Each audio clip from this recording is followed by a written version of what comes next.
Vamos a mais um Rede Vida Serviço. O futuro do trabalho já está em transformação, impulsionado por inovações tecnológicas, mudanças sociais e novas demandas no mercado de trabalho. Com a crescente digitalização, o avanço da inteligência artificial e a popularização do trabalho remoto. Além disso, habilidades como pensamento criativo e competências digitais estão se tornando essenciais para os profissionais que desejam se destacar nesse novo cenário. Para falar sobre tendências de carreira e mercado de trabalho, recebo Tereza Ribeiro, mentora de carreira e liderança. Seja muito bem-vinda, é um prazer recebê-la. Obrigada, é um prazer estar aqui com vocês. Dá para destacar quais são as profissões do futuro, Tereza? Bom, eu acho que tecnologia e a inteligência artificial, eu diria que está muito além do que a gente gostaria até, porque se fala hoje em mercado de trabalho, grande maioria tem tudo de tecnologia, né? Então precisa estar antenado com isso.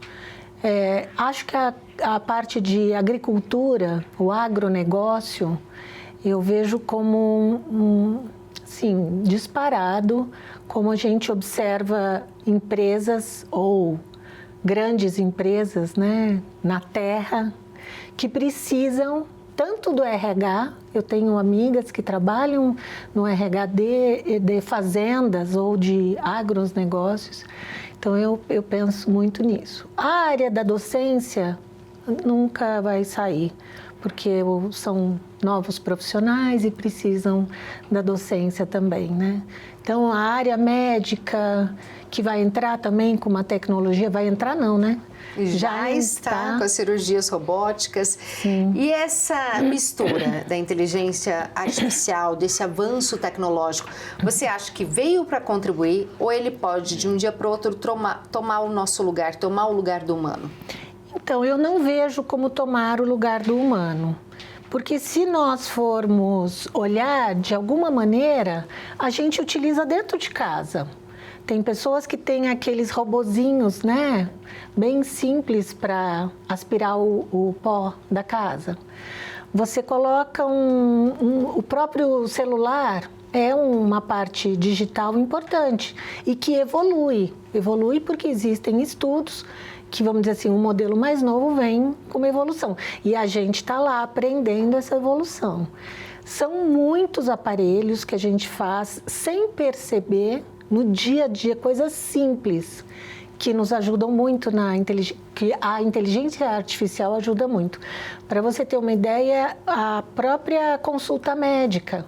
Você confirma a sua consulta através de uma ferramenta, pelo menos eu tenho feito dessa forma, onde você clica e vai a partir do momento que você clica, entra um aplicativo e você confirma a sua consulta. Recentemente eu conversei até com a recepcionista e ela falou a mesma coisa que você. Nossa, daqui a pouco não vão precisar mais de mim. E a doutora deixou claro para ela. Não existe essa possibilidade. O papel dela é importante também. Mas ela vai ter que se adaptar com essa nova ferramenta. Será que ela está pronta para se adaptar nessa nova ferramenta? O mercado de trabalho teve uma mudança na pandemia, ele virou remoto. Muitos lugares já voltaram, outros estão em maneira híbrida em casa ou nas empresas. Como que você enxerga esse cenário? Esse trabalho remoto veio para ficar? As empresas precisam se adequar? Ele é positivo, Tereza? O remoto total, eu sinto que eles já estão buscando para que as empresas, para que os profissionais voltem. No meu olhar, o híbrido é uma forma de trabalho muito boa. Ele traz uma flexibilidade que algumas pessoas gostaram muito do remoto, mas o fato de estar junto também é importante, de estar junto com a equipe, de estar sentindo a empresa, de sentir a cultura da empresa. Eu sinto que o trabalho híbrido, eu gosto, eu acho que é uma forma flexível que agrada a uns, ou quem não optar pelo híbrido continua presencial, mas o remoto totalmente, eu acho que são poucas as áreas que permanecem totalmente remoto. Vou explicar para quem está assistindo a gente, talvez não sabe, o método híbrido é quando um acordo do trabalhador com a empresa, ele pode ficar alguns dias em casa, alguns dias ele tem que ir presencial até o local de trabalho. Sim. Que é o que a gente vê muito hoje pós-pandemia. Sim. A pós-pandemia, ela mudou o jeito de trabalhar? Você acha que tem um novo perfil hoje, Tereza? Eu vejo que para qualquer profissional, e aí eu estou colocando em todas as gerações, eu vejo que a pandemia trouxe novas regras, novas formas de trabalho, porque o tetratrabalho, que é o trabalho totalmente remoto, ele tem esse nome técnico. Ele teve que, de uma hora para outra, trazer legislações e tudo mais. Então, no meu olhar, veio trazer, sim, para o mundo, né? Eu acho que a gente pode falar num geral, porque outros países também tiveram que se adaptar de forma remota. A gente entende que alguns trabalhos tiveram que ser, vamos dizer assim, parados, né, por conta disso, mas hoje o que nós aprendemos, a gente traz como lição e sempre com aquela coisa de estar olhando numa necessidade. Caso aconteça, então já existem regras mais claras dentro da empresa, porque tudo foi feito muito assim, né? Vou ler um dado aqui pra gente, Tereza. O número de brasileiros que pediram demissão em 2024 bateu um recorde. Segundo dados da Fundação Getúlio Vargas, entre janeiro e setembro do ano passado, o Brasil registrou um pico de 6,5 milhões de pedidos de demissão, bem acima do mesmo período de 2023 e 2022. O que reflete isso? Por que os brasileiros tiveram essa coragem e decidiram pedir demissão? Eu acho que é uma história que a gente consegue fazer um desenho. A pandemia chegou, as pessoas foram para casa, tiveram adaptações enormes, outras pessoas não tiveram adaptações e nem conseguiram apoio da empresa. Então, isso já foi uma desmotivação total. O que eu estou fazendo aqui na hora que eu preciso? Então, vou embora. Outras pessoas sentiram que aquele era o momento de eu tentar fazer alguma coisa que realmente eu sou feliz. Nossa, o trabalho remoto permite que a gente consiga fazer algumas outras coisas e atividades durante o dia também, né? Se você com responsabilidade. E aí vai atrás de um sonho, né? E aí não é o fato, as pessoas gostam de falar, mas é R$100 aqui, não é só a parte financeira. Eu acho que tem o apoio da empresa, seu líder compreensivo, entendendo o papel dele de líder dentro da organização e da equipe. Então, tudo proporcionou. E de verdade, eu vou tentar. Se não der certo, quem sabe a empresa me recoloca, me recontrata. E isso aconteceram em muitos casos, deles fazerem acordos. E eu estive presente em alguns desses, assim, de forma muito clara e transparente. E fazer o acordo e tal, ele não voltou porque deu certo. Mas é uma forma de começar. Você acha que a empresa, ela tem esse olhar tão bondoso, assim, para aquele funcionário que, olha, eu quero tentar algo diferente, eu quero ser o meu chefe, dono do meu negócio? Ou a empresa tem aquele negócio ainda de, não, eu mando em você, porque a gente sabe que tem mais chefes do que líderes, são pouquíssimos os líderes que nós encontramos no mundo. Não, eu mando, você é meu subordinado, tem uma hierarquia, e essa hierarquia eu tô no topo, você tá embaixo, e é isso. Você acha que tem esse olhar de não, somos todos iguais e sim, posso tentar? Eu não consigo precisar um percentual, mas eu tive a oportunidade de conhecer empresas com culturas organizacionais muito afetivas e compreensivas. Eu mesma, no meu papel dentro da empresa, abri espaço para isso também.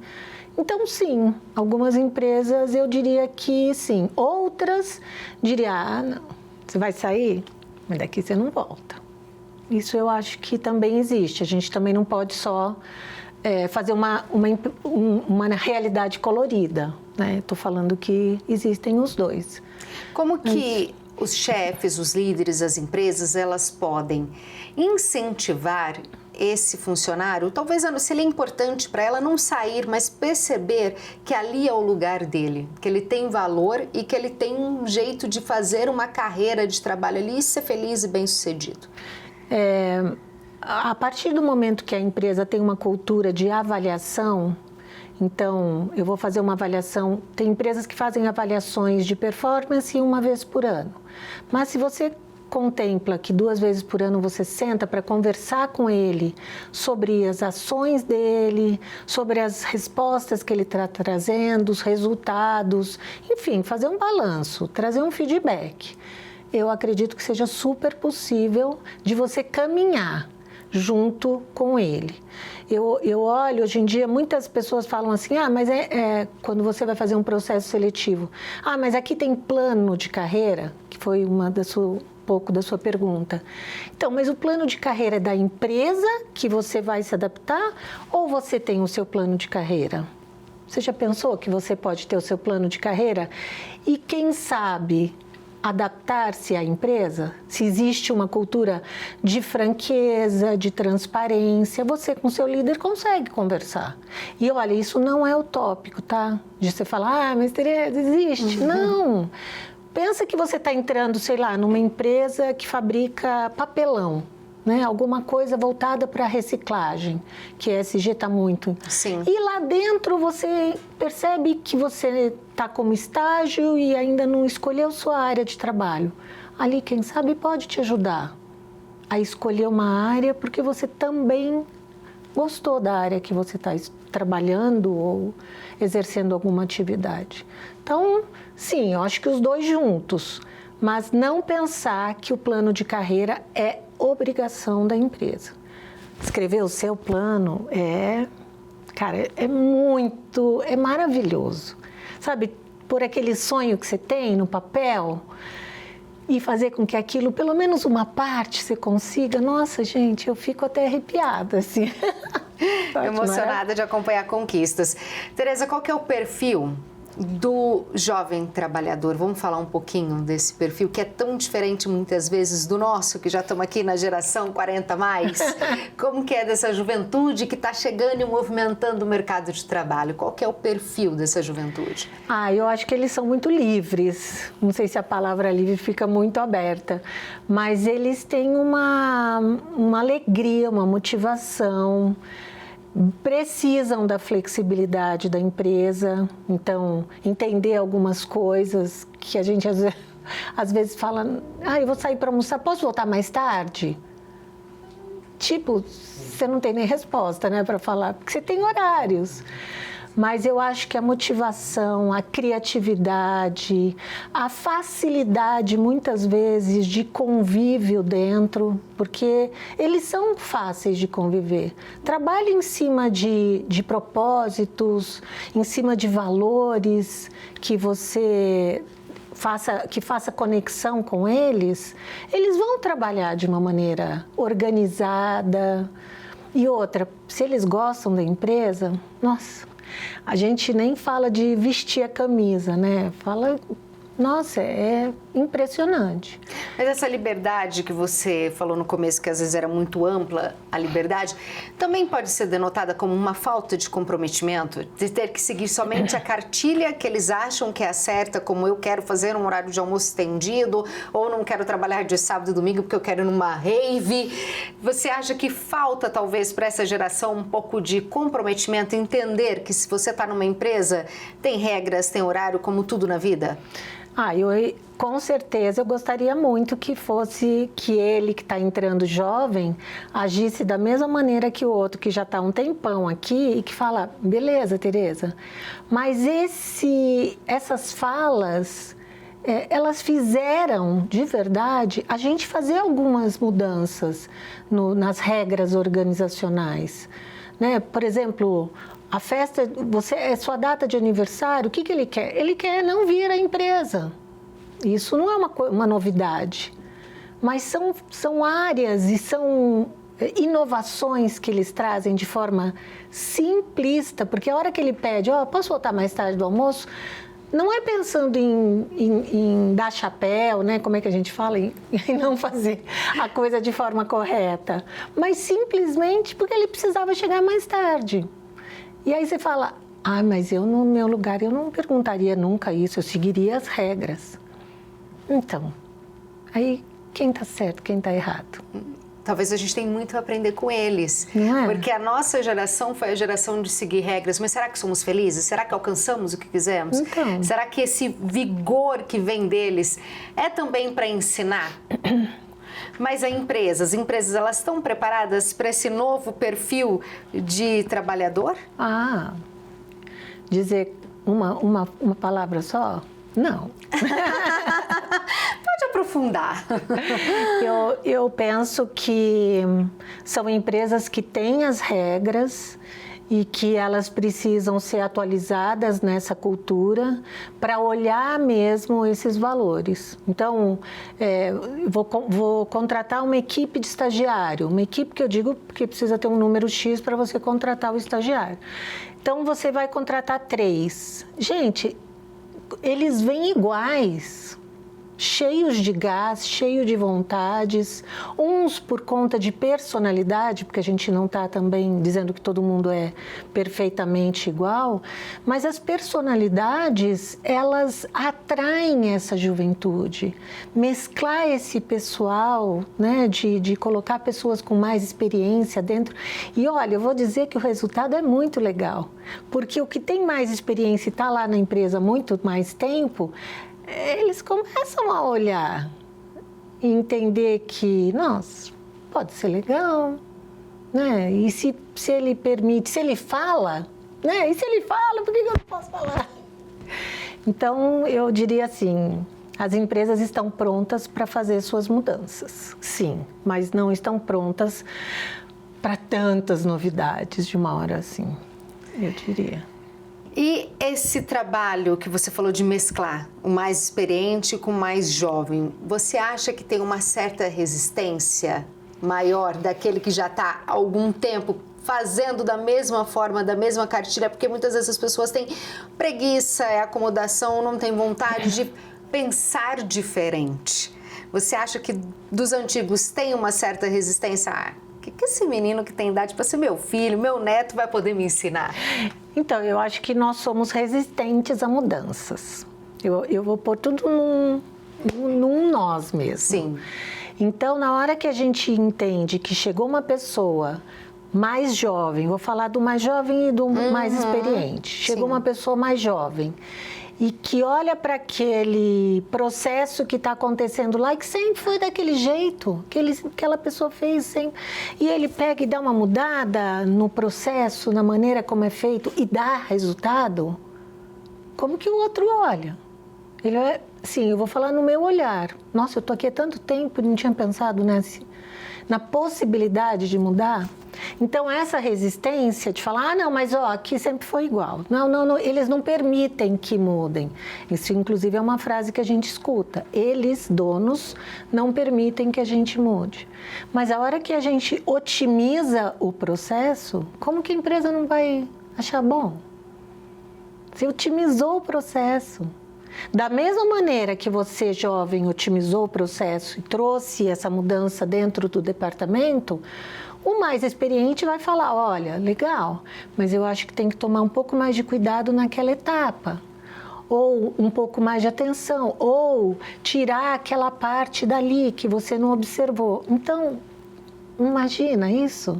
À medida que os dois estão abertos para essa mudança, e aberto, porque a gente também tem medo que seja, vão colocar alguém no meu lugar, vão pôr um jovem porque vão tirar um mais experiente.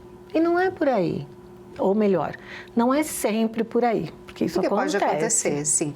E qual que é o papel do RH quando acontece isso? Quando você percebe que ao tentar juntar gerações, tem um conflito, uma certa resistência, um de um lado ou de outro, como que é o seu papel, como é o papel do RH neste momento? Bom, a minha experiência, eu passei por isso, e a minha experiência na época né, no momento que eu estava dentro dessa empresa, foi trazer o líder desse departamento, conversar com o líder, porque de uma certa maneira, a gente desenvolvendo esse líder, é ele que vai trabalhar com essa equipe, né? Ele que vai fazer com que essa equipe seja uma equipe coesa, que tenha uma comunicação eficaz, que trabalhe as objeções. Mas, de qualquer maneira, é mostrar os valores de cada um, né? Porque até todos entenderem que são importantes lá dentro e que não existe nesse momento a integração de um jovem para a saída de um mais experiente, existindo uma comunicação assertiva e tudo, o resultado, a tendência é que o resultado seja muito positivo. Estávamos conversando de começar a nossa entrevista, não só sobre os jovens, mas sobre o trabalhador 50+, que muitas vezes se aposenta, sai do serviço, não quer ficar em casa. Você me disse que as empresas estão de olho, estão procurando esse perfil de profissional, Tereza? Conta pra gente. Então, existem aplicativos até que trabalham com 50+, e empresas de nomes muito conceituados que buscam profissionais mais maduros.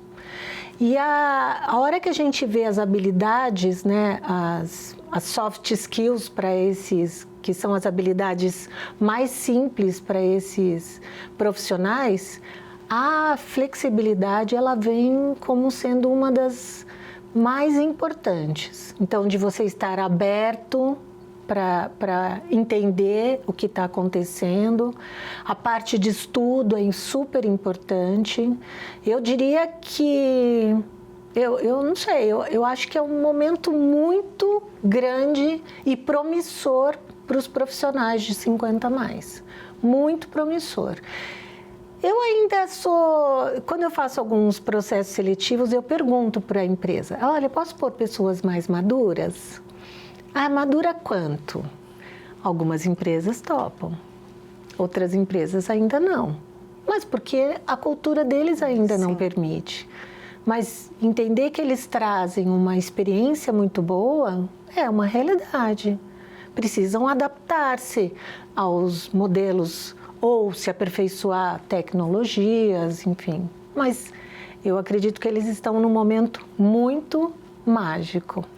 Tereza, hoje requisitos como saber se comportar emocionalmente, ter equilíbrio, prestar segurança, saber lidar com conflitos, também tem um olhar importante por parte de quem contrata, às vezes muito mais do que o que está ali no currículo, essa troca de saber trabalhar junto e levar a conclusão ao invés de levar o problema? Sim.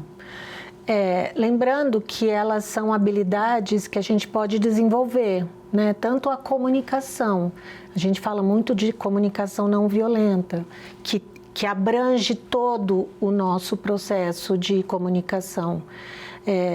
Lembrando também, quando se fala de comunicação, a gente fala da comunicação até nos meios digitais. Como que você escreve nos meios digitais? Você está pronto para esse processo, né, de trabalhar em equipe, saber falar?